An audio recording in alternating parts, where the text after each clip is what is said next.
1.4 million pesos naman po na halaga ng illegal na droga na samsam ng pang-PPO sa loob lamang po ng isang linggo. Para sa detalye ng police report na yan, kasama natin Idol Matthew Pacheco.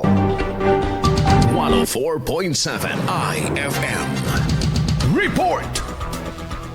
Sa ilalim ng sunod-sunod na anti-illegal drugs operation, 27 individual ang inaresto sa 22 operasyon kung saan nakumpiska ang mahigit 200 gramo ng shabu na may tinatayang street value na halos 1,400,000 piso. Ang naturang accomplishment ay tinuturing na malaking dagok sa illegal drug trade sa lalawigan ng Pangasinan. Sa kabilang banda, 39 na wanted persons ang nadagip kabilang ng isang most wanted at 38 iba pang pugante. Sa kampanya laban naman sa loose firearms, 7 operasyon ang isinagawa kung saan 6 na katawang inaresto at 4 na barilang nasamsam. Ayon sa Pangasinan Police Provincial Office, patunay mo ng mga numerong ito na tuloy-tuloy at seryosong kampanya ng kapulisan laban sa droga, kriminalidad at loose firearms. Kasama mula rito sa IFM Dagupan, ako po si Idol Matthew Pacheco. Tatak IFM!